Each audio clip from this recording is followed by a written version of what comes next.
So yesterday was Trump's 100th day in office. As I sit here on this wacky Sunday of April 30th, I'm inclined to ask myself, can the Democrats be anything more than the party of anti-Trump?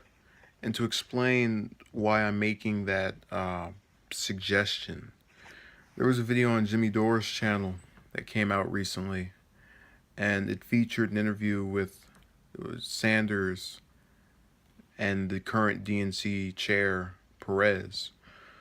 Now, while Sanders spoke about income inequality, single payer health care, general topics that I would think affect the general population, Perez proceeded to say that by putting hope on the ballot, they can dissuade people from President Trump's policies.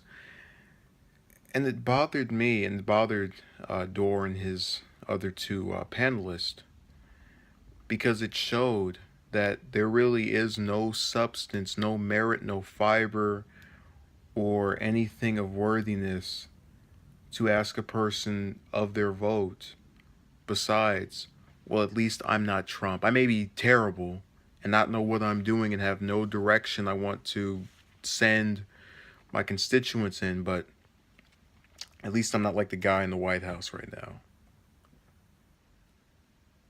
I don't remember the Democrats of 2000 and 2004 being the anti-Bush party. Now, I haven't gone back and watched very many films or pieces of footage from that time period. Even at that point, I wasn't even really into politics. I was only 2000 was 2 and 2004 I was 6, going on 7. So naturally, I wouldn't remember it. But you have to ask yourself, if a person truly deserves your vote, they don't need to dissuade you from voting for someone else. They can persuade you to vote for them. If I say, oh, vote for me and you'll get change, how am I going to give you change? Just because I'm not the other person? Because my hair isn't blonde and my skin isn't white? That I'll actually release my tax returns to public sight? They are still talking about these tax returns. And I'm not saying he's right to have not released it by now. I'm saying that 101 days into his presidency, where he's had months to do it, he's not going to do it. And within these last 3 months, your voters need to ask themselves, have they seen a difference in their lives as it points to you? I'm saying this to Democratic congressmen, Democratic senators that are still pressing this issue. Focus on something that actually will affect people's lives. We know the real reason they won't, due to this money that is getting funneled to them by these special interest groups. It's part of the reason anytime we have a act of terrorism involving a firearm, we don't see any legislation in response to it, because gun lobbyers pay out Democrats and Republicans. It's part of the reason why we don't have a true immigration reform system in place. And it's funny if you go and watch these interviews with the Democrats, because they always try to make Trump out to be the villain and the Republicans out to be evil. But then you have to think to yourself, if they're all so bad, why do they keep winning over you? How much worse do you have to be to them to lose repeatedly? This isn't the first election you've lost over the course of the Obama presidency. Out of those 5 elections, 2008 election, I take that back. 2010, because 2008 Bush was in there, but that still was Obama getting in. 2010, 12, 14, and 16. You lost 3/4 of those. 75% of the time you were just being destroyed and defeated. So where do you get this idea that you all of a sudden are better than the other person or the other party? Just because you don't say you want to deport illegal immigrants? It doesn't matter.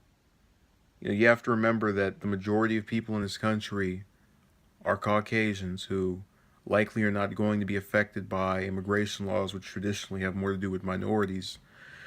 So you can't use it as the basis for why you're better than him.